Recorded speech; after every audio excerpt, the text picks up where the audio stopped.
The magic നോവലിലേക്ക് സ്വാഗതം.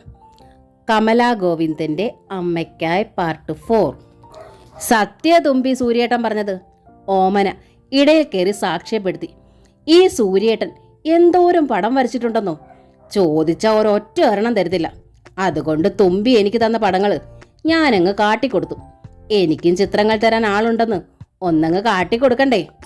ഓമന ഗർവോടെ തുടർന്നു. പടങ്ങൾ കണ്ടപ്പോൾ ഇത് വരച്ചത് ആരാന്നായി ചോദ്യം. ഞാൻ തുമ്പിയെ ശരിക്കങ്ങ് വിവരിച്ചു കൊടുത്തു. അപ്പോൾ വരച്ചതാ. തുഷാര നിഷേധാർത്ഥത്തിൽ തലയാട്ടി. ഓമന പറഞ്ഞത് വിശ്വസിച്ചതുമില്ല. ഒരിക്കലും കണ്ടിട്ടില്ലാത്ത ഒരാളുടെ വിവരണം കേട്ട് ഇത്ര കൃത്യമായി എങ്ങനെ വരയ്ക്കാൻ കഴിയും? തൻ്റെ കണ്ണുകൾ, തൻ്റെ മൂക്ക്, തൻ്റെ ചുണ്ടുകൾ, കഴുത്ത്, താടി, മുടിയുടെ വടിവ് പോലും കൃത്യം. ഞാൻ ഇന്നലെ പറമ്പൊക്കെ കാണാൻ വളപ്പിന് ചുറ്റും നടന്നിരുന്നു. അപ്പോൾ എന്നെ കണ്ടു കാണും തീർച്ച, തുഷാര തറപ്പിച്ചു പറഞ്ഞു. ഇങ്ങനെയുള്ള കടുകട്ടി നിർബന്ധം പാടില്ല കേട്ടോ, സൂര്യൻ തുറന്ന ചിരിയോടെ പറഞ്ഞു. തുമ്പിക്കുട്ടി, ഞാനിപ്പോൾ എങ്ങനെയാ വിശ്വസിപ്പിക്കുക? ഒരു കാര്യം ചെയ്, ഞാൻ ഒരിക്കലും കണ്ടിട്ടില്ലെന്ന് തുമ്പിക്കുട്ടിക്ക് പൂർണ്ണ വിശ്വാസമുള്ള ഒരാളെക്കുറിച്ച് ഒന്ന് വിവരിക്കേ. ഞാൻ വരയ്ക്കാം, അപ്പോൾ വിശ്വാസമാകുമല്ലോ. എന്താ? തുഷാരയ്ക്ക് അതൊരു ചലഞ്ചായി തോന്നി. അങ്ങനങ്ങ് ചുമ്മാ വിട്ടാൽ പറ്റില്ലല്ലോ. ആളിന് ഇത്രയ്ക്ക് സിദ്ധിയുണ്ടെങ്കിൽ അതൊന്ന് കണ്ടിട്ടേ ഉള്ളൂ. സൂര്യൻ ഒരു പേപ്പർ എടുത്തു. എപ്പോഴും പോക്കറ്റിൽ സൂക്ഷിക്കാറുള്ള സ്കെച്ച് പെന്നും കയ്യിലെടുത്ത് റെഡിയായി. ആരെ പറയണം? തുഷാര ആലോചിച്ചു. അമ്മയായാലോ? വേണ്ട, അമ്മയെ ഇന്നലെ പറമ്പിൽ റബ്ബറിൻ്റെ ഇടയിലൂടെ നടന്നതാണ്. തൻ്റെ ഒപ്പം അമ്മയും കണ്ടിട്ടുണ്ടെങ്കിലോ? ഈ ഭാഗത്തെങ്ങും ഒരിക്കലും വന്നിട്ടില്ലാത്ത ഒരാളായിരിക്കണം. പെട്ടെന്ന് തുഷാരയുടെ മനസ്സിൽ ഒരു മുഖം തെളിഞ്ഞു. ജാസ്മിൻ. തുഷാര വിജയപൂർവ്വം ഒന്ന് മന്ദഹസിച്ചു. പറയൂ തുമ്പിക്കുട്ടി, മനസ്സിൽ വിചാരിച്ചത് ആണോ പെണ്ണോ? അശ്വമേധം പരിപാടിയുടെ അവതാരകൻ പ്രദീപിനെ അനുകരിച്ച് സൂര്യൻ ചോദിച്ചു. പെണ്ണ്, തുഷാര പറഞ്ഞു. സുന്ദരിയാ? സൂര്യൻ പുഞ്ചിരിയോടെ ചോദിച്ചു. അതെ. തുമ്പിക്കുട്ടിയോളം സുന്ദരിയാ? തുഷാര അവനെ ഒന്ന് നോക്കി. എന്നിട്ട് പറഞ്ഞു, എന്നേക്കാൾ സുന്ദരിയാണ്. അത് കള്ളം, സൂര്യൻ പറഞ്ഞു. തുമ്പിക്കുട്ടിയുടെ അത്ര ഭംഗിയില്ല, ഇത്ര സ്വർണം പോലുള്ള നിറവുമില്ല, ശരിയല്ലേ? നാണത്തോടെ തുഷാര ചിരിച്ചുപോയി. കള്ളം പറയരുത്, അത് ചിത്രത്തെ ബാധിക്കും. സത്യസന്ധമായ വിവരണം, എങ്കിലേ ചിത്രം യാഥാർത്ഥ്യമാകൂ, സൂര്യൻ തെല്ല് ഗൗരവത്തിൽ പറഞ്ഞു. ശരി, തുഷാര സമ്മതിച്ചു. വെളുത്തതാണ്, ഭംഗിയുള്ള മുഖം. പ്രായം പറയൂ, സൂര്യൻ വീണ്ടും ആരംഭിച്ചു. പ്രായം എൻ്റേത് തന്നെ, എൻ്റെ ഫ്രണ്ടാണ്. ഞങ്ങൾ ഒരുമിച്ചാണ് ഇത്തവണ +2 പാസ്സായത്. ശരി, പൊക്കം പറയൂ. ഏകദേശം എൻ്റെ അത്ര തന്നെ പൊക്കമുണ്ട്. തൻ്റെ അത്രയോ? ചോദ്യത്തോടൊപ്പം സൂര്യൻ്റെ മിഴികൾ തുഷാരെ പെരുവിരൽ മുതൽ നെറുക വരെ ഒന്ന് അളന്നു. ആ മിഴികൾ തൻ്റെ പൊക്കം മാത്രമല്ല അളന്നത്, ഓരോ പരമാണുവിലൂടെയും നോട്ടം കടന്നു കയറി തൻ്റെ ശരീര വടിവുകൾ കൂടി അളന്നു എന്നവൾക്ക് തോന്നി. അവൾ തെല്ലൊന്ന് ചൂളി. മുഖം വരണ്ടിട്ടോ തുടുത്തിട്ടോ? സൂര്യൻ വീണ്ടും ചോദിച്ചു. ജാസ്മിൻ്റെ തുടുത്ത മുഖം തുഷാരയുടെ കൺമുമ്പിൽ വന്നു നിന്നു. തുടുത്തിട്ടാണ്. മുഖം വൃത്തമോ ചതുരവടിവോ അതോ ഓവൽ ഷേപ്പോ? വൃത്തമാണ്. മുടിയോ? ചുരുണ്ടിട്ട് വിടർന്നതോ കോലമുടിയോ? കോലമുടിയാണ്. വകർന്നിട്ടാ? വകർപ്പില്ല, മുകളിലേക്ക് മൊത്തം ചീകി വയ്ക്കും. കണ്ണുകളോ? സൂര്യൻ വീണ്ടും ചോദ്യമായി. വിടർന്ന് നീണ്ടതോ അതോ കുറുകിയതോ? വിടർന്ന് നീണ്ടിട്ട്. കൃഷ്ണമണികളോ? കറുത്തിട്ടാണോ അതോ ചെമ്പിച്ചതോ? ലേശം ചെമ്പിച്ചിട്ട്. മൂക്ക് നീണ്ടതാണോ? നീളം കുറവാണ്. മൂക്കിൻ്റെ ദ്വാരമോ? ഇത്തിരി വലുതാണ്. തുഷാരയ്ക്ക് ചിരി പൊട്ടിപ്പോയി. ഇനി ലിപ്സിനെ കുറിച്ച് പറയൂ. ചിരിക്കുമ്പോൾ വിടർന്നിട്ടോ മലർന്നിട്ടോ? ലേശം മലർന്നിട്ടാണ്. ചിരിക്കുമ്പോൾ നുണക്കുഴിയുണ്ടോ? ഇല്ല. മുഖത്ത് മറുകോ മറ്റു പാടുകളോ ഉണ്ടോ? അതൊന്നുമില്ല. പക്ഷേ എന്താ? തലയിൽ തട്ടമിടും. മുസ്ലിമാ? അതെ. ചോദ്യം തീർന്നതുപോലെ സൂര്യൻ തുഷാരയുടെ മുഖത്തേക്ക് നോക്കി മന്ദഹസിച്ചു. പട്ടുതുണി നനച്ച് നെഞ്ചിൽ തുടച്ചതുപോലെ അവളുടെ ഹൃദയം കുളിർന്നുപോയി. അവൻ്റെ ആ നോട്ടത്തിലും മന്ദഹാസത്തിലും സൂര്യൻ്റെ മിഴികൾ മെല്ലെ ഒന്ന് കൂമ്പി, ഒരു ധ്യാനം പോലെ. പിന്നെ മിഴികൾ തുറന്ന് കയ്യിലിരുന്ന പേപ്പറിൽ സ്കെച്ച് പെൻ ചലിച്ചു. 15 മിനിറ്റ്. തുഷാരയുടെ മിഴികൾ വിസ്മയം പൂണ്ട് മിഴിഞ്ഞുപോയി. തലയിൽ തട്ടമിട്ട് ലജ്ജ പുരണ്ട ചിരിയോടെ ജീവൻ പൂണ്ട് ഒരു രേഖാചിത്രമായി നിൽക്കുന്നു ജാസ്മിൻ. തുഷാര സൂര്യന് മുമ്പിൽ കൈകൂപ്പി. ഇപ്പോൾ വിശ്വാസമായി, കണ്ടിട്ട് വരച്ചതല്ല എന്ന് അല്ലേ? സൂര്യൻ ചോദിച്ചു. തുഷാര ചിരിച്ചു. ഹൃദയം മലർക്കെ തുറന്നിടുന്നത് പോലെ. ഇതൊരു ധ്യാനമാണ്, നെഞ്ചിൽ നിറയുന്ന ഭക്തിയാണ്, അല്ലാതെ ഇന്ദ്രജാലമൊന്നുമല്ല, സൂര്യൻ പറഞ്ഞു. തുഷാരയ്ക്കത് മനസ്സിലായി. എങ്ങനെയാണ് കാണാത്ത ആളിൻ്റെ മുഖത്തിൻ്റെ ധ്യാനത്തിൽ കിട്ടുന്നതെന്നും. എവിടെയാ ചിത്രരചന പഠിച്ചത്? അവൾ ചോദിച്ചു. തൃപ്പൂണിത്തറ RLVയിൽ. പഠിച്ചു തീർന്നില്ല. ഇപ്പോൾ പോസ്റ്റ് ഗ്രാജുവേഷൻ ചെയ്യുന്നു, ഫസ്റ്റ് ഇയർ ആണ്. സൂര്യൻ നേരിയ ചിരിയോടെ പറഞ്ഞു. പക്ഷേ ഇങ്ങനെ മറ്റൊരാളെ കാണാതെ ധ്യാനിച്ചിരുന്ന് മുഖം വരയ്ക്കുന്ന ഒറ്റയാൾ ഇവിടെ ഞാനേ ഉള്ളൂ. ഇത് അപൂർവ സിദ്ധി തന്നെ, തുഷാര സമ്മതിച്ചു. +2 കഴിഞ്ഞപ്പോൾ ഇവനെ മെഡിസിനോ എഞ്ചിനീയറിങ്ങിനോ വിടാനായിരുന്നു ഇവൻ്റെ അമ്മയുടെ അച്ഛൻ്റെ ആഗ്രഹം. പക്ഷേ ഇത് മതിയെന്ന് ഇവൻ ഒറ്റ നിർബന്ധം. അതുകൊണ്ട് പിന്നെ രണ്ടാളും അങ്ങ് സമ്മതിച്ചു. തുഷാരയ്ക്ക് കൂടുതൽ അമ്പരപ്പായി. മെഡിക്കലും എഞ്ചിനീയറും പോലുള്ള പ്രൊഫഷൻ വിട്ടിട്ട് വെറും ചിത്രരചന പഠിക്കുക, ആളൊരു അത്ഭുത പ്രതിഭാസമായി തോന്നിയവൾക്ക്. അറിയാതെ ആ മുഖവും നോട്ടവും പുഞ്ചിരിയും ഹൃദയത്തിൻ്റെ ഓരോ അറകളുടെയും വാതിലിൽ തട്ടിമുട്ടി വിളിക്കുന്നു. മുമ്പൊരിക്കലും മറ്റൊരാണിനു മുൻപിൽ വെച്ച് തോന്നിയിട്ടില്ലാത്ത ഒരു ഉൾവികാരം അവളെ ആകെ പൊതിഞ്ഞു പിടിച്ചപ്പോൾ വേഗം അവൾ എഴുന്നേറ്റ് മുറ്റത്തേക്കിറങ്ങി. അല്ല, ഇതെന്ത് പണിയാ? ഒന്നും മിണ്ടാതെ തുമ്പി പോകുക. സൂര്യന്റെ ശബ്ദത്തിൽ അമ്പരപ്പും നിരാശയും ഉണ്ടായിരുന്നു. തുഷാര നിന്നില്ല, ധൃതിയിൽ നടന്നു. ഓടുന്നതിന് സമം. നിന്നാൽ പിടിക്കപ്പെടുമെന്നും ഭയന്ന് ഓടുന്ന കള്ളനെ പോലെ. പക്ഷെ പിറ്റേന്ന് ഉച്ച കഴിഞ്ഞപ്പോൾ തുഷാരയുടെ പാദങ്ങൾ സ്വയം അറിയാതെ താഴേമന തറവാടിന്റെ മുറ്റത്തെത്തി. സൂര്യനെയാണ് കണ്ണുകളും ഹൃദയവും തേടിയത്. അംബികാമ ഉണ്ടാക്കി സൂക്ഷിച്ചിരുന്ന ചക്കപ്പഴത്തെരയും മാങ്ങാപ്പഴത്തെരയും തിന്നു. ഓമന ഉണ്ടാക്കിയ കുഴക്കട്ടയും ഇലയടയും തിന്നു. കാത്തിരുന്നു. സൂര്യൻ വന്നില്ല. പിറ്റേന്നും അതിൻ്റെ പിറ്റേന്നും 5-ാം ദിവസം കാണാഞ്ഞപ്പോൾ തുഷാരയുടെ നെഞ്ചു പിടിച്ചു വിടച്ചു. വല്ലാതെ. ആശിച്ചത് വെറുതെ, ഹൃദയം തുടികൊട്ടിയത് വെറുതെ, താനാ ഹൃദയത്തിൽ പതിഞ്ഞു എന്ന് പറഞ്ഞതും വെറുതെ. തുഷാര എന്നൊരു പെണ്ണ് സൂര്യൻ്റെ മനസ്സിൽ കയറിയിട്ടില്ല. കണ്ടപ്പോൾ പറഞ്ഞൊരു തമാശ, അത്രേ ഉള്ളൂ. പക്ഷേ തുഷാരയ്ക്കത് തമാശയായിരുന്നില്ല. ഒറ്റ കാഴ്ചയിൽ തന്നെ വീണുപോയി. ഇന്നോളം ഒരാണിനോടും തോന്നിയിട്ടില്ല ഇങ്ങനൊരിഷ്ടം.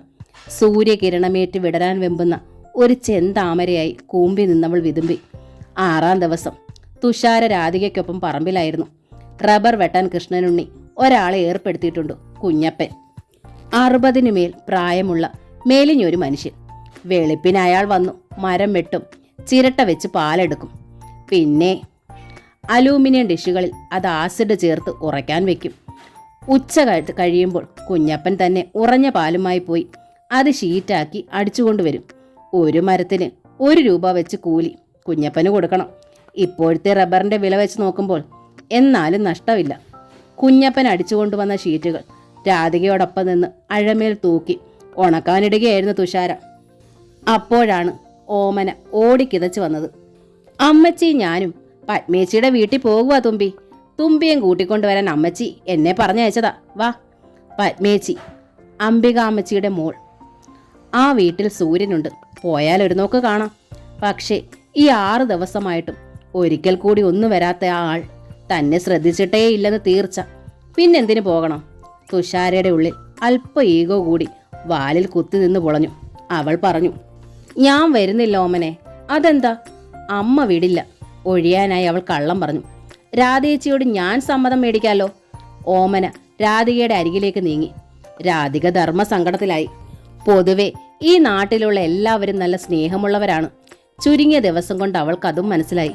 പ്രത്യേകിച്ചും അംബികാമയും ഓമനയും ഓടി ഓടി വരികയും ഒരുപാട് സ്നേഹിക്കുകയും ചെയ്യുന്ന അവരെ പിണക്കാൻ വയ്യ. കൃഷ്ണനുണ്ണിയെ പ്രകോപിപ്പിക്കാനും വയ്യ. ഇവിടെ എത്തിയാൽ പിന്നെ ആൾ ശാന്തനാണ്, സ്നേഹവാനാണ്, ഒരു പ്രശ്നവുമില്ല. അയൽപ്പക്കത്താണില്ലാത്ത ഈ സ്ഥലം കൃഷ്ണനുണ്ണിയെ സംബന്ധിച്ചിടത്തോളം പ്രശാന്ത സുന്ദരമാണ്. പക്ഷേ എന്ന് കരുതി ഒരു തീപ്പൊരി വീണാൽ മതി, ഏത് നിമിഷവും കത്തിപ്പൊട്ടാൻ പാകത്തിൽ വെടിമരുന്നുണ്ട് ഉള്ളിൽ. അവൾക്കറിയാം, അറിയാതെ പോലും ഒരു തീപ്പൊരി വീഴരുത്. അത് ശ്രദ്ധിക്കേണ്ടത് തൻ്റെ ആവശ്യമാണ്. എങ്കിലും രാധിക തുഷാരയുടെ അടുത്തേക്ക് വന്നു. മോളെ, ആ അമ്മച്ചി പറഞ്ഞു വിട്ടതല്ലേ, ഇവിടെ അടുത്തുമല്ലേ, മോള് പോയിട്ട് വേഗം ഇങ്ങ് വരണം. അച്ഛൻ വരുന്നതിന് മുമ്പേ കേട്ടല്ലോ. തുഷാര സമ്മതിച്ചു. അവളുടെ ഈഗോ പെട്ടെന്നടങ്ങി. കാരണം മനസ്സ് അതിനേക്കാൾ കുതി കുത്തുന്നുണ്ടായിരുന്നു. പെട്ടെന്ന് തുഷാരെ ഓർത്തു. ഇന്ന് ക്ലാസ്സുള്ള ദിവസമാണ്. സൂര്യൻ RLVയിലെ ഏതോ ക്ലാസ് റൂമിലിരുന്ന് ഏതെങ്കിലും ചിത്രം വരച്ചെടുക്കാനുള്ള ധ്യാനത്തിലാവും. എന്നാലും പോയേക്കാം. ആളിൻ്റെ വീട് കാണാം, അമ്മയെ കാണാം, മതി. താൻ അവിടെ ചെന്ന് എന്ന ആൾ അറിയുന്നത് തീർച്ച. താനൊരു നിഴലായിട്ടാണെങ്കിലും ആ നെഞ്ചിൽ കടന്നുകൂടിയിട്ടുണ്ടെങ്കിൽ നാളെ താഴെ മനയിൽ ആളെത്തും. ഇതൊരു പരീക്ഷണം കൂടിയാണ്. തുഷാര ഓമനയ്ക്കൊപ്പം ഇറങ്ങി. റബ്ബർ തോട്ടത്തിന് നടുവിലൂടെ ഒരു ടാർ റോഡ്. നടന്നാണ് പോക്ക്. പറമ്പിലെ കൃഷിയിൽ നിന്ന് എടുത്ത ഒരു ചാക്ക് പച്ചക്കറി ഓമനയുടെ തലയിലുണ്ട്. എതിരെ വരുന്ന സകലവരോടും കുശലം പറഞ്ഞാണ് അംബികാമ്മയുടെയും ഓമനയുടെയും യാത്ര. തുഷാരയെ ചൂണ്ടി പുതുതായി വന്ന താമസക്കാരെക്കുറിച്ചും വിവരിക്കും. തുഷാരയ്ക്ക് ആ യാത്ര അതിരസകരമായി തോന്നി. എന്തൊരു കാറ്റാ ഇവിടെ! റബ്ബർ തോട്ടത്തിൽ നിന്ന് കുളിർമയുള്ള കാറ്റ് വീശിയപ്പോൾ തുഷാര പറഞ്ഞു. മീനച്ചിലാറ്റിന്ന് വരുന്ന കാറ്റാ, അംബികാമ്മ പറഞ്ഞു. ഈ കാണുന്നതെല്ലാം പുതുമനക്കാരുടെ റബ്ബർ തോട്ടമാ. അവർ വലിയ തറവാട്ടുകാരാ. റോഡിന് കുറുകെ ഒരു തോടും പാലവും വന്നപ്പോൾ അംബികാമ്മ കൂട്ടിച്ചേർത്തു. ഇത് മീനച്ചിൽ തോടാ. മീനച്ചിലാറ്റിൽ ഒഴുക്ക്. നല്ല മഴക്കാലത്ത് ഈ തോട് നിറയും. കടപ്പാട്ടൂരിനെ മൊത്തം അടുക്കി ചേർത്ത് പിടിച്ച് കിലുകിലെ കിലുങ്ങുന്ന ഒരു വെള്ള പാദസരം പാദങ്ങളിൽ അണിയിച്ചതുപോലെ തോന്നി തുഷാരയ്ക്ക്. വെട്ടിത്തിളങ്ങി ഒഴുകുന്ന വെള്ളം കണ്ടപ്പോൾ ഈ തോടിനക്കരെയുള്ള സ്ഥലമാ വെള്ളിയേപ്പള്ളി. പാലം കടന്നുകൊണ്ട് അംബികാമ്മ പറഞ്ഞു.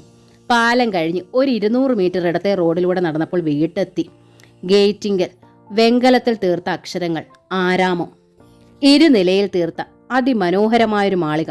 ഗേറ്റ് കടന്ന് ഹാളിലേക്ക് കയറിയതും സ്നേഹം നിറഞ്ഞൊരു ശാസനയാണ് അവരെ എതിരേറ്റത്. എന്താവോ ഇത്? അമ്മയ്ക്കൊന്ന് വിളിക്കായിരുന്നില്ലേ? ഞാൻ കാറും കൊണ്ട് വരുമായിരുന്നല്ലോ. തുഷാര കണ്ടു. സെറ്റും മുണ്ടും ധരിച്ച 40 കഴിഞ്ഞ സുന്ദരിയും പ്രൗഢയുമായ ഒരു സ്ത്രീ. അംബികാമ്മയുടെ മകൾ പത്മിനി. നീ പോടി, 10 ചുവട് നടക്കാൻ എനിക്ക് ഇപ്പോഴും പറ്റും. പിന്നെന്തിനാ നിന്റെ കാറ്? അംബികാമ്മ ചിരിച്ചു. പച്ചക്കറി ആണോടി ഓമനെ? ഓമനയുടെ ചുമട് ശ്രദ്ധിച്ച് പത്മിനി ചോദിച്ചു. അതെ പത്മേച്ചി. നീ ഇതിങ്ങനെ ചുമന്നുകൊണ്ട് നിൽക്കാതെ അടുക്കളയിലോട്ട് കൊണ്ടുവെക്ക്. ഓമന അടുക്കള ഭാഗത്തേക്ക് നീങ്ങി. അപ്പോഴാണ് പത്മിനിയുടെ മിഴികൾ തുഷാരയിൽ തങ്ങിയത്. ഏതാ അമ്മയെ കുട്ടി? ഞാൻ കണ്ടിട്ടേ ഇല്ലല്ലോ. വാത്സല്യത്തോടെ തുഷാരയുടെ അടുത്തേക്ക് പത്മിനി വന്നു. ഇതാണ് തുമ്പി. സൂര്യൻ പറഞ്ഞില്ലേ? അംബികാമ്മ ചോദിച്ചു. ഇല്ലല്ലോ. എന്താ അമ്മേ? പത്മിനി നിന്നു. തുഷാരയുടെ സർവ്വ ഉത്സാഹവും കേട്ടു. താഴെ മനക്കപ്പറമ്പിനടുത്ത് താമസിച്ചിരുന്ന പാപ്പച്ചൻ വിറ്റ സ്ഥലത്ത് വന്ന പുതിയ താമസക്കാരെക്കുറിച്ച് അംബികാമ്മ വിശദീകരിച്ചു. എന്നിട്ട് തുടർന്നു. സൂര്യൻ കഴിഞ്ഞ ദിവസം വന്നപ്പം വാത് വെച്ച് ചിത്രം വരച്ചതാ. പിന്നെ അവനെ ഇങ്ങോട്ട് കണ്ടതുമില്ല.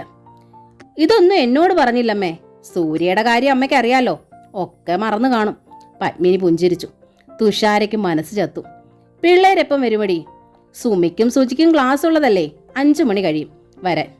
സൂര്യ ഇന്ന് പോയിട്ടില്ല, മുകളിലുണ്ട്. സൂര്യൻ പോയിട്ടില്ലെന്ന്, മുകളിലുണ്ടെന്ന്. തുഷാരയുടെ ഉള്ളൊന്ന് ത്രസിച്ചു. ആഹാ, സൂര്യേട്ടൻ മുകളിലുണ്ടോ? പച്ചക്കറി ചാക്ക് അടുക്കളയിൽ താഴ്ത്തി വെച്ചിട്ട് തിരികെ വന്ന ഓമന ചോദിച്ചു. സൂര്യേട്ടന്റെ ചിത്രം കാണാനാ തുമ്പി വന്നത്. തുഷാര അമ്പരന്ന് ഓമനയെ നോക്കി. ഈ തുമ്പി നല്ലോണം പടം വരയ്ക്കും പത്മേച്ചി. ഉവ്വോ? പത്മിനി തുഷാരയെ നിറഞ്ഞ കൗതുകത്തോടെ നോക്കി. വാ തുമ്പി, ചിത്രങ്ങൾ മുകളിലാ, കണ്ടിട്ട് വരാം. ഓമന തുഷാരയെ പിടിച്ചു വലിച്ചു. തുഷാര അറച്ചു നിന്നു. ചെല്ലു മോളെ, വേഗം കണ്ടിട്ട് വരൂ. ഞാൻ എപ്പോഴേക്കും ചായ എടുത്തു വെക്കാം, പത്മിനി സമ്മതിച്ചു. ഹാളിൽ നിന്ന് തന്നെയാണ് സ്റ്റെയർ കേസ് തുടങ്ങുന്നത്. സ്റ്റീൽ കൊണ്ടുള്ള മനോഹരമായ ഹാൻഡ് റെയിൽസ്. തുഷാര അതിൽ പിടിച്ച് മെല്ലെ സ്റ്റെപ്പ് കയറി. ഓമന പിന്നാലെ. അധൈര്യം കൊണ്ടവളുടെ നെഞ്ച് വിറയ്ക്കുന്നുണ്ടായിരുന്നു. ഒരു വിധത്തിൽ മുകളിലെത്തി. അടഞ്ഞുകിടക്കുന്ന റൂമിന്റെ വാതിലിന് മുൻപിൽ ഊറിയ ചിരിയോടെ ഓമന നിന്നു. തുഷാരെ. അടഞ്ഞ വാതിൽമേൽ ഉദയസൂര്യന്റെ പെയിന്റിംഗ്. സൂര്യൻ ഉദിക്കുന്നു, അടിക്കുറിപ്പും. ഇതാണ് സൂര്യേട്ടന്റെ മുറി, ഓമന പറഞ്ഞു. തുഷാര മിണ്ടിയില്ല. ഇനി ഞാനൊരു രഹസ്യം പറയാം. ഓമനയുടെ ശബ്ദം തീരെ താഴ്ന്നു. കുറേ പച്ചക്കറിയും പറിച്ചു കെട്ടി അമ്മച്ചിയും കൂട്ടി തുമ്പിയെ നിർബന്ധിച്ച് ബലമായി ഞാനിവിടെ കൊണ്ടുവന്നത് എന്തിനാണെന്നാ? സൂര്യേട്ടൻ പറഞ്ഞിട്ടാ. തുഷാര ഞെട്ടിത്തിരിഞ്ഞു. ബാക്കി ഇനി അവിടെ പറയും. ചെല്ല്. ഓമന ആ വാതിൽ വലിച്ചു തുറന്നതും തുഷാരെ അകത്തേക്ക് തള്ളിയത് ഒപ്പം കഴിഞ്ഞു. ഓമന വാതിൽ പിന്നിൽ വലിച്ചടച്ചു. തുഷാര ഞെട്ടിപ്പകച്ചുപോയി. ക്രമേണ അവളുടെ കണ്ണുകൾ മിഴിഞ്ഞു മിഴിഞ്ഞു വന്നു. ഹൃദയവാതിൽ വലിച്ചു തുറക്കപ്പെട്ടു. ആ മുറിയുടെ ഓരോ ഇഞ്ച് സ്ഥലത്തും തുഷാരയുടെ ചിത്രങ്ങൾ നിറയെ നിറയെ. നടുവിൽ ഉദിച്ചു നിൽക്കും പോലെ സൂര്യനും. തുമ്പിക്കുട്ടി. കിതപ്പ് പോലെ അവന്റെ ശബ്ദം അവൾക്കരികിലെത്തി. ബ്രഷ് പിടിച്ച് തഴമ്പിച്ച അവന്റെ വിരലുകൾ അവളുടെ താടിയിൽ തൊട്ടു. തീക്കട്ട പോലെ പൊള്ളി തുഷാരയ്ക്ക്. എന്നിട്ടും അവൾ അനങ്ങിയതേയില്ല. ഒരിഞ്ച് പോലും പിന്നോക്കം മാറിയതുമില്ല. തുമ്പിക്കുട്ടി, നനുത്ത സ്വരത്തിൽ സൂര്യൻ വീണ്ടും വിളിച്ചു. എന്തോ? വിളി കേൾക്കാൻ തുഷാര കൊതിച്ചു. താടിയിൽ അപ്പോഴും തൊട്ടിരുന്ന പൊള്ളിക്കുന്ന കൈവിരലുകൾ പിടിച്ചു മാറ്റാനും രണ്ടിനും കഴിഞ്ഞില്ല. അദൃശ്യമായൊരു ചങ്ങലത്തുമ്പിൽ ഒരുമിച്ച് ബന്ധിക്കപ്പെട്ടതുപോലെ ചേർന്ന് നിൽക്കാനേ കഴിഞ്ഞുള്ളൂ. അവൻ്റെ കൃഷ്ണമണികൾ രണ്ടും വജ്രസൂചികൾ പോലെ അവളുടെ മിഴികളെ ചൂഴ്ന്ന് ഹൃദയത്തിൻ്റെ ഉൾത്തടം വരെ എത്തിയിരിക്കുന്നു. കണ്ടോ, ഈ മുറി നിറയെ താനാണ് മന്ത്രിക്കുന്നത് പോലെ സൂര്യൻ പറഞ്ഞു. തുഷാര വന്ന പാടെ അത് കണ്ടിരുന്നു. സൂര്യൻ അന്ന് വരച്ച തൻ്റെ ചിത്രം, അതിൻ്റെ 100 കോപ്പികൾ ഭിത്തി നിറയെ. തൻ്റെ ചിത്രം ഞാൻ കമ്പ്യൂട്ടറിൽ സ്കാൻ ചെയ്ത് കയറ്റി. അപ്പോൾ തോന്നി ഒരു പ്രിൻ്റ് ഔട്ട് എടുക്കണമെന്ന്. സൂര്യൻ അതേ സ്വരത്തിൽ പറഞ്ഞു. ഒന്നെടുത്തപ്പോൾ തോന്നി 1000 എണ്ണം എടുക്കണമെന്ന്. എടുത്തത് അത്രയും ഭിത്തിയിൽ നിറച്ചു വെച്ചു. എങ്ങോട്ട് തിരിഞ്ഞാലും എനിക്ക് തുമ്പിക്കുട്ടിയുടെ മുഖം കാണാമല്ലോ. എന്തിന്? തുഷാര പണിപ്പെട്ടു തൊണ്ടയിൽ നിന്നും ശബ്ദം പുറത്തേക്കെടുത്തു. അവൻ്റെ പൊള്ളിക്കുന്ന കൈവിരൽ പാടിൽ നിന്നും പിന്നോക്കം മെല്ലെ മാറി നിന്നു. ശബ്ദം വിങ്ങുന്നത് പോലെ അവൾ വീണ്ടും ചോദിച്ചു, എന്തിനാണ് ഇങ്ങനെയൊക്കെ? എന്തിന്? എനിക്കും അതറിയില്ല. ഇന്നോളം ഒരു പെണ്ണിനെ ഞാൻ ഇത്രയേറെ ശ്രദ്ധിച്ചിട്ടില്ല. ഒരു പെണ്ണിനെയും കാണാഞ്ഞിട്ട് എൻ്റെ ഹൃദയം ഇത്രയേറെ പിടച്ചിട്ടില്ല. എൻ്റെ ഈശ്വര! തുഷാരയുടെ നെഞ്ചിൽ ആ സ്വരം തേൻ പോലെ കിനിഞ്ഞിറങ്ങി. പക്ഷേ തന്നെ കാണുന്നതിന് മുൻപ് ഈ രൂപം അതേപടി എൻ്റെ ഹൃദയം ഏറ്റുവാങ്ങി കഴിഞ്ഞിരുന്നു. ഇതാ നിന്റെ പെണ്ണ്, നിന്റെ സ്വന്തം എന്നാരോ ഉള്ളിലിരുന്ന് പറയുന്ന ഒരു തിരിച്ചറിവ്. ഈ അനുഭവം എനിക്ക് ആദ്യമാണ്. കഴിഞ്ഞ ജന്മത്തിൽ നമ്മൾ ഒരു കൂരയ്ക്ക് കീഴിൽ കഴിഞ്ഞവരാണ്, ഒരുമിച്ച് ജീവിച്ചവരാണ്. ഈ ജന്മത്തിൽ ഇപ്പോഴാണ് കണ്ടുമുട്ടിയത്. അങ്ങനെയൊക്കെ എൻ്റെ ഉൾത്തടം വിളിച്ചു പറയുന്നത് പോലെ. പുലർക്കാലത്തെ കട്ട തണുപ്പിൽ ഇളം ചൂടുള്ള വെള്ളം നിറച്ച ഡബ്ബയിലേക്ക് ആകെ ഒന്ന് മുങ്ങി നിവരുന്ന കുളിർമയോടെ തുഷാർ നിന്നു. നമ്മൾ തമ്മിൽ ആകെ ഒറ്റ തവണയെ കണ്ടുള്ളൂ. അത് കഴിഞ്ഞ് 5-6 ദിവസമേ ആയുള്ളൂ. ഇത്ര പെട്ടെന്ന് ഇതെന്ത് സ്നേഹമാണിതെന്ന് തോന്നാം തുമ്പിക്കുട്ടിക്ക്. പക്ഷേ എനിക്കിതൊന്ന് തുറന്നു പറയാതെ, തൻ്റെ മനസ്സിൽ എന്തെന്നറിയാതെ എൻ്റെ ബ്രഷ് പോലും ചതിക്കില്ലെന്നായി. അതാണ് ഞാൻ ഓമനെ ഏർപ്പാട് ചെയ്തത്, തന്നെ കൂട്ടിക്കൊണ്ടുവരാൻ. ദിവസങ്ങളായി താൻ കേൾക്കാൻ കൊതിച്ച വാക്കുകൾ. പക്ഷേ തുഷാര ശബ്ദിച്ചില്ല. തുമ്പിക്കുട്ടി, സൂര്യൻ്റെ അടഞ്ഞ സ്വരം. എന്നെ ഇഷ്ടമല്ലേ?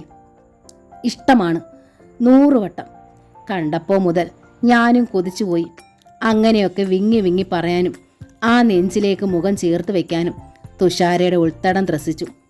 പക്ഷേ അവൾ അനങ്ങിയില്ല, മിണ്ടിയതുമില്ല. അവൾ അനങ്ങണ്ട, മിണ്ടണ്ട. അവളുടെ കൂമ്പിയ മിഴികളിൽ നിന്ന് അവൻ അവളുടെ ഉള്ളിലുള്ളത് അത്രയും വായിച്ചെടുത്തു. അവൻ്റെ 2 കരങ്ങളും നീണ്ടു. ഒരു പൂവ് നുള്ളിയെടുക്കും പോലെ അവളെ വാരി നെഞ്ചിലേക്ക് ചേർത്തു. ഒരു നിമിഷം അടിപടലെ പതറിയതുപോലെ അവൾ ചേർന്നു നിന്നു. തൊട്ടടുത്ത നിമിഷത്തിൽ കുതറി. സൂര്യൻ വിട്ടില്ല. ഒരർച്ചന, ഒന്നു മാത്രം. അവൻ്റെ അധരങ്ങൾ അവളുടെ നെറ്റിയിലമർന്നു. പനിനീരിൽ മുക്കിയ പട്ടുതുണി നെറ്റിയിലമർത്തി വരച്ചതുപോലെ കുളിർന്നുലഞ്ഞ് കണ്ണുകൾ ഒരു നിമിഷം കൂമ്പിപ്പോയി തുഷാരയ്ക്ക്. അവൻ പിടിവിട്ടു. എന്നിട്ടും ഒരു നിമിഷം കൂടി അതേപടി നിന്നിട്ടേ അവൾ മിഴികൾ തുറന്നുള്ളൂ. നിറച്ചിരിയോടെ കയ്യും കേട്ടിൽ മുൻപിൽ തന്നെ നിൽക്കുന്നു സൂര്യൻ. അവളും പുഞ്ചിരി ഉതിർത്തു, നിറഞ്ഞ മനസ്സോടെ, സമർപ്പണം പോലെ. അപ്പോഴാണ് അവളുടെ മിഴികൾ മറ്റൊന്നിലുടക്കിയത്. മുറിയുടെ ഒരു ഭാഗത്ത് സംഗീതോപകരണങ്ങൾ, മൃദംഗം, തബല, ഫ്ലൂട്ട്, വയലിൻ. ഇത്? അവൾ അതിലേക്ക് വിരൽ ചൂണ്ടി. എൻ്റേതാണ്, സൂര്യൻ പറഞ്ഞു. ഇതൊക്കെ അറിയാമോ? അറിയാം. കേൾക്കണോ തുമ്പിക്കുട്ടിക്ക്? സൂര്യൻ ഫ്ലൂട്ട് കയ്യിലെടുത്തു കഴിഞ്ഞു. കേൾക്കണമെന്നവളുടെ ഹൃത്തടം വല്ലാതെ കുതികുത്തിയെങ്കിലും തടഞ്ഞു. കേൾക്കണമായിരുന്നു. പക്ഷേ ഉടനെ ചെല്ലണമെന്ന് പറഞ്ഞാണ് അമ്മ വിട്ടത്. താമസിച്ചാൽ വഴക്കു പറയും. ശരി, ഞാൻ കാരണം തുമ്പിക്കുട്ടി അമ്മയുടെ വഴക്ക് കേൾക്കണ്ട, പൊയ്ക്കോ. അവൻ ടേബിളിന് നേരെ വിരൽ ചൂണ്ടി. അവിടെ അവൻ വരച്ചു വെച്ച ഒരുപാട് പെയിന്റിങ്ങുകൾ ഉണ്ടായിരുന്നു. ഞാൻ വിളിച്ചപ്പോൾ ഓടി വന്നതല്ലേ. സമ്മാനമായി അതിലൊരു പെയിന്റിംഗ് എടുത്തു. ഒന്നല്ല, അത് മുഴുവൻ വാരിയെടുക്കാനുള്ള ആർത്തി അവളുടെ നെഞ്ചിലിരമ്പി. അത്ര മനോഹരമാണ് അവ ഓരോന്നും, പ്രകൃതിയിലെ ഓരോ വിസ്മയങ്ങൾ. പക്ഷേ അതിലേതെങ്കിലും ഒന്ന് തൻ്റെ വീട്ടിൽ കണ്ടാൽ അച്ഛൻ 3-4 ലോക മഹായുദ്ധം നടത്തും. ഒളിച്ചു വെക്കാൻ വേണ്ടി. എന്തിന്? ഇതിലൊന്ന് താൻ കൊണ്ടുപോകണം. വേണ്ടാന്ന് പറയാനും വയ്യ. അവനെ ഒട്ടും വേദനിപ്പിക്കാത്ത വിധം അവൾ പറഞ്ഞു. എനിക്ക് ഈ പഴയതൊന്നും വേണ്ട, പുതിയൊരെണ്ണം വരച്ചു തന്നാൽ മതി. ഏതാ? എൻ്റെ അമ്മയുടെ ചിത്രം. തൻ്റെ അമ്മയെ ഞാൻ കണ്ടിട്ടില്ലല്ലോ. കാണാതെ വരച്ചാ മതി. എന്നെയും ജാസ്മിനെയും വരച്ചതുപോലെ ധ്യാനിച്ചിട്ട്. സൂര്യൻ പുഞ്ചിരിച്ചു. സമ്മതം. But one condition. എന്താ? അവൾക്ക് ആദരയായി. ചിത്രം കൊണ്ടുപോകാൻ വരുമ്പോൾ അമ്മയെ കൂടെ കൊണ്ടുവരണം. തൻ്റെ അമ്മ തന്നെയാണോ ഞാൻ വരച്ചതെന്ന് എനിക്കും അറിയണ്ടേ? ഏറ്റോ? തുഷാര പരുങ്ങല്ലായി. അച്ഛനെ ഭയന്ന് അമ്മ വരില്ല. എങ്കിലും നോക്കാം. അവൾ സമ്മതിച്ചു. ഏറ്റു. രാധികയെക്കുറിച്ച് അത്യാവശ്യ വിവരണങ്ങളൊക്കെ തുഷാര വിശദീകരിച്ചു കൊടുത്തു. ഒടുവിൽ അടച്ച വാതിൽ തുറന്നു. അക്ഷമയോടെ പുറത്തു നിൽക്കുന്നു ഓമന. 5 മിനിറ്റ് എന്ന് പറഞ്ഞിട്ട് ഇപ്പോൾ 15 മിനിറ്റായി. ഓമന ഗൗരവത്തിലായി. എന്തെടുക്കുമായിരുന്നു രണ്ടാളും കൂടി? നീ പോടി. മുറിക്കുള്ളിലേക്ക് തന്നെ വലിയുന്നതിനിടയിൽ സൂര്യൻ അവളുടെ തലയ്ക്കൊരു കൊട്ടും കൊടുത്തു. അംബിക അമ്മയുടെ അകന്ന ബന്ധത്തിലുള്ളതാണ് ഓമന. അതുകൊണ്ടൊരു വേലക്കാരി എന്നതിലപ്പുറം സ്വാതന്ത്ര്യമുണ്ട് ഓമനയ്ക്ക് എല്ലാവരോടും. താഴെ പത്മിനി ചായ മാത്രമല്ല ഉണ്ടാക്കി വെച്ചത്. ചക്കപ്പഴം വരട്ടിയതും അവലോസുണ്ടയും വാഴക്ക വറുത്തതും. തിന്നുമോളെ. പത്മിനിയും അംബികാമ്മയും അവളെ നിർബന്ധിച്ച് തീറ്റിച്ചു. തുമ്പിയുടെ അച്ഛനും അമ്മയും എന്തു ചെയ്യുന്നു? പത്മിനി ചോദിച്ചു. തുഷാര വിവരിച്ചു പറഞ്ഞു. അമ്മച്ചി വരുമ്പോൾ ഇനിയും വരണം കേട്ടോ. യാത്ര പറഞ്ഞിറങ്ങുമ്പോൾ പത്മിനി തുമ്പിയുടെ തോളിൽ കൈവച്ച് പറഞ്ഞു. തോളിൽ പതിഞ്ഞ മൃദുവായ കയ്യിൽ സ്നേഹത്തിന്റെ കുളിർമയുണ്ടെന്ന് തോന്നി തുഷാരയ്ക്ക്. അകന്നകന്നു പോകുമ്പോഴും അവൾക്ക് തോന്നി ആ ആരാമത്തിലേക്ക് തന്നെ ആരോ പിടിച്ചു വലിക്കുന്നുണ്ടെന്ന്. സ്നേഹം, ആഹ്ലാദം, സമാധാനം എല്ലാം ഉണ്ടിവിടെ. താഴെ മനയുടെ മുറ്റത്തേക്ക് അംബികാമ്മയും ഓമനയ്ക്കും ഒപ്പം എത്തിയതും തുഷാര കണ്ടു. കുത്തുകല്ല് കയറി ധൃതിയിൽ വരുന്നു രാധിക. എന്തോ പ്രശ്നമുണ്ട്. തുഷാര വേഗം അംബികാമ്മയുടെയും ഓമനയോട് യാത്ര പറഞ്ഞ് പറമ്പിലേക്ക് ഇറങ്ങി. രാധികയുടെ അടുത്തേക്ക് ചെന്നു. മകളെ കണ്ട് രാധിക നിന്നു. വേഗം വാ, അച്ഛൻ വന്നിട്ടുണ്ട്. അച്ഛൻ എന്താമേ നേരത്തെ? 5 ആകുന്നതല്ലേ ഉള്ളൂ. തുഷാര അമ്പരന്നു. എന്താ നേരത്തെ വന്നതെന്ന് ചോദിക്കാൻ എനിക്ക് പറ്റുമോ മോളെ? രാധിക വിയർത്ത മുഖം സാരിയുടെ തുമ്പുയർത്തി തുടച്ചുകൊണ്ട് തുടർന്നു. നീ പത്മിനിയുടെ വീട്ടിൽ പോയി എന്ന് ഞാൻ പറഞ്ഞില്ല. അംബികാമ്മയുടെ അടുത്തുണ്ടെന്നാ പറഞ്ഞത്. എന്നിട്ടും എന്തിനാ വിട്ടതെന്ന് ചോദിച്ച് വഴക്കായി.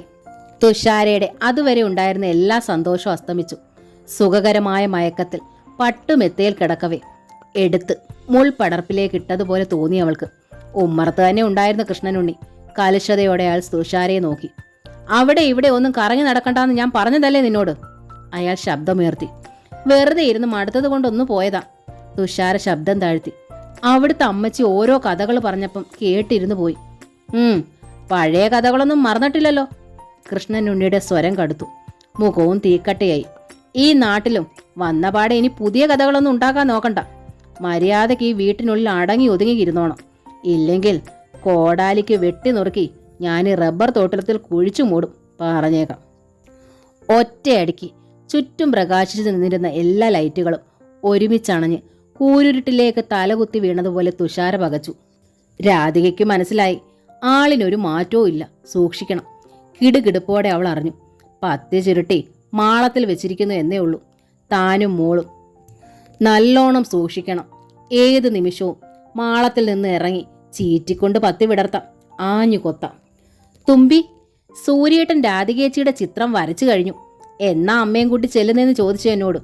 ഞാൻ എന്താ പറയേണ്ടത്? ഒരു ദിവസം ഓമന വന്ന് കള്ളച്ചിരിയോടെ തുഷാരയുടെ ചെവിയിൽ പറഞ്ഞു. തുഷാര പകപ്പോടെ നോക്കി. നീ രാധികേച്ചിയും കൂട്ടി വാ. ഞാൻ എന്തെങ്കിലും കള്ളം പറഞ്ഞ് അമ്മച്ചിയും കൂട്ടി ഇറങ്ങാം പോരെ? ഓമന ചോദിച്ചു. മതി എന്ന് തുഷാര തലയാട്ടി. പക്ഷേ അവൾ വല്ലാതെ ഭയന്നു. അച്ഛനറിയാതെ വേണം അമ്മയും കൂട്ടി പോകാൻ. അമ്മയ്ക്ക് ഒരു സംശയവും തോന്നരുത്. അതെങ്ങനെ? കള്ളം ചെയ്ത കുട്ടിയെപ്പോലെ അമ്മയുടെ മുഖത്ത് നോക്കാൻ തുഷാര ആദ്യമായി മടിച്ചു. പിന്നെങ്ങനെ പറയും? തുഷാരയ്ക്കൊരു വിദ്യ തോന്നി. സൂര്യൻ വരച്ച തൻ്റെ ചിത്രം അവൾ സ്കാൻ ചെയ്ത് കമ്പ്യൂട്ടറിൽ കയറ്റിയിരുന്നു. അതവൾ ഫയലിൽ നിന്നെടുത്ത് മോണിറ്ററിലിട്ടു. ഇടയ്ക്ക് മകളുടെ റൂമിലേക്ക് വന്ന രാധിക അമ്പരന്ന് നിന്നു. ഇതാരാ മോളെ നിന്റെ ചിത്രം വരച്ചത്? അത് സൂര്യേട്ടനാണമ്മേ. തുഷാരയുടെ ശബ്ദം തെല്ലുവിറച്ചു. സൂര്യേട്ടൻ? രാധിക മകളുടെ മുഖത്തേക്ക് നോക്കി. പ്രഫുല്ലമാണ് ആ മുഖം. നക്ഷത്രം പോലെ തിളങ്ങുന്നു മിഴികൾ. പൊന്നരളിപ്പൂ വിരിഞ്ഞിരിക്കുന്നു അധരങ്ങളിൽ. രാധിക കൂടുതൽ അമ്പരന്നു. ഒരാണിന്റെ പേര് പറയുമ്പോൾ തൻ്റെ മകളുടെ മുഖത്തെ തരളിത ഇതാദ്യമായിട്ടാണ്. അംബിക അമ്മച്ചിയുടെ വീട്ടിലേതാ? പത്മേച്ചിയുടെ മകൻ. കഴിഞ്ഞ ദിവസം ഞങ്ങൾ പോയില്ലേ? തുഷാര അല്പം കൂടി വിശദീകരിച്ചു. ആരുടെ മകനായാലെന്താ? ഇങ്ങനെ ചിത്രം വരയ്ക്കാനും മറ്റും നീ നിന്നു കൊടുത്തത് എന്തിനാ? രാധിക ശാസിച്ചു. തുഷാര പുഞ്ചിരിച്ചു. ഞാൻ നിന്നു കൊടുത്തതല്ലമ്മേ, എന്നെ കാണും മുമ്പേ വരച്ചതാ. ഓമന എന്നെക്കുറിച്ച് പറഞ്ഞ വിവരങ്ങൾ വെച്ച്. കള്ളം. രാധിക ദേഷ്യപ്പെട്ടു. നിന്നെ കാണാണ്ട് വരച്ചെന്നോ? മകളുടെ അതേ മുഖം, മിഴികൾ, കണ്ണ്, ചുണ്ട്, താടി, നെറ്റി, മുടി, നോട്ടം എല്ലാം അതേപടി മിഴിവോടെ. കാണാതെ ഒരാൾക്ക് പറ്റില്ല.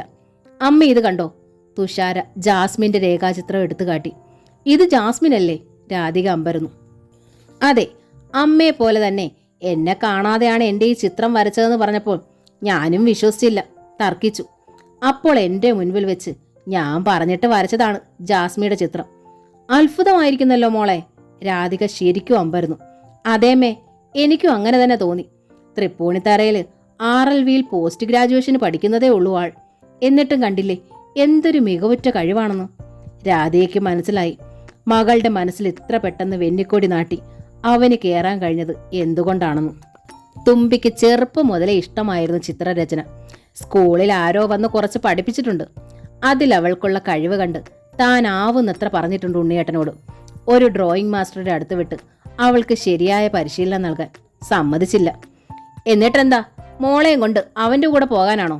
ഒരിക്കൽ വല്ലാതെ നിർബന്ധിച്ചപ്പോൾ തിരിച്ചിങ്ങോട്ട് പൊട്ടിത്തെറിച്ചു. പിന്നെ താൻ ആവശ്യപ്പെട്ടിട്ടില്ല. തുഷാര അമ്മയെ നോക്കി മടിച്ച് ചോദിച്ചു. അമ്മ എന്നോട് ദേഷ്യപ്പെടുമോ? എന്താ മോളെ? അമ്മയെക്കുറിച്ച് ഞാൻ നല്ലോണം വിവരിച്ചിട്ട് സൂര്യേട്ടൻ അമ്മയുടെ ചിത്രം വരച്ചിട്ടുണ്ട്. പക്ഷേ അമ്മയും കൂട്ടി ചെല്ലാണ്ടത് തരില്ലെന്നാ സൂര്യേട്ടൻ്റെ വാശി. അമ്മയെ കൊണ്ടുചെല്ലാമെന്ന് ഞാൻ സമ്മതിക്കുകയും ചെയ്തു. അമ്മ ഒന്നെൻ്റെ കൂടെ വരാമോ? സിന്ദൂരം തൊട്ടു തുടച്ചതുപോലുള്ള മകളുടെ മുഖത്തെ ചുവപ്പ് രാധിക ശ്രദ്ധിച്ചു. അവൾക്ക് കൗതുകമായി. തന്നെ കാണാതെ വരച്ച തൻ്റെ ചിത്രം ഒന്ന് കാണണം. അതിലുപരി തൻ്റെ മകളുടെ മനസ്സ് ഇത്ര പെട്ടെന്ന് ഇത്രയേറെ കീഴടക്കിയ ആളെ ഒന്ന് കാണണം രാധിക ആഗ്രഹിച്ചു. പക്ഷെ എങ്ങനെ? ലീവ് തീരുകയോ പാലായിലേക്ക് ട്രാൻസ്ഫർ ആവുകയോ ചെയ്താൽ അമ്മയ്ക്ക് പിന്നെ സമയം കിട്ടില്ലല്ലോ. അതുകൊണ്ട് നമുക്ക് നാളെ പോകാമേ. അച്ഛൻ പോയാൽ ഉടനെ പോകാം. വേഗം തിരിച്ചു വരികയും ചെയ്യാം. പ്ലീസ് അമ്മേ, തുഷാര കെഞ്ചി. രാധിക മറുപടി പറഞ്ഞില്ല. ആലോചിച്ചു. പോകണമെന്ന് തന്നെ തീരുമാനിച്ചു. പക്ഷേ ഒരു കാരണവശാലും അത് കൃഷ്ണനുണ്ണി അറിയരുത്. 4-ാം ദിവസം ശനിയാഴ്ച, 30-ാം തീയതിയാണ് ട്രഷറിയിൽ ബില്ലുകൾ നോക്കുന്ന തിരക്കിട്ട ദിവസം. 5 മണിക്ക് മുൻപേ ആൾ ഓഫീസ് വിട്ടിറങ്ങില്ല, ഉറപ്പ്. രാധിക സമ്മതിച്ചു. ഉച്ചയൂണ് കഴിഞ്ഞപ്പോഴേ തുഷാരോടൊപ്പം ഇറങ്ങി. പതിവ് പോലെ പച്ചക്കറികൾ പറിച്ച് ചാക്ക് നിറച്ച് തലച്ചുമടാക്കി അംബികാമ്മയും കൂട്ടി ഓമന റെഡിയായിരുന്നു. 4 പേരും ആരാമത്തിലെത്തുമ്പോൾ സമയം 2:30 കഴിഞ്ഞിരുന്നു. മുറ്റത്ത് വളർന്നു പടർന്നു കിടക്കുന്ന കണിക്കൊന്നയ്ക്ക് കീഴിൽ ക്യാരംസ് ബോർഡ് വെച്ച് കളിക്കുന്ന ആരവമാണ് അവരെ എതിരേറ്റത്. ഹായ് മുത്തശ്ശി. കളി നിന്നു. പത്മിനിയും മക്കളും എഴുന്നേറ്റു. സുമിയാണ് ഓടി വന്ന് അംബികാമ്മയെ കെട്ടിപ്പിടിച്ചത്. പത്മത്തിൻ്റെ ഇളയ കുട്ടിയാ സുമി, +1 പഠിക്കുന്നു. അംബികാമ്മ വാത്സല്യത്തോടെ അവളെ തലോടിക്കൊണ്ട് രാധികയോട് പറഞ്ഞു. സുമിക്ക് പിന്നാലെ ആൺമക്കളും എത്തി. സുമിയെപ്പോലെ തന്നെ കാഴ്ചയിൽ ഭംഗിയുള്ള മുഖങ്ങൾ, ഏതാണ്ട് ഒരേ വലിപ്പം. ഇതിലാരാണ് തൻ്റെ മകളുടെ നെഞ്ചിൻ കൂടിനുള്ളിൽ കയറി പറ്റിയ സൂര്യൻ? രാധിക ശ്രദ്ധിച്ചു.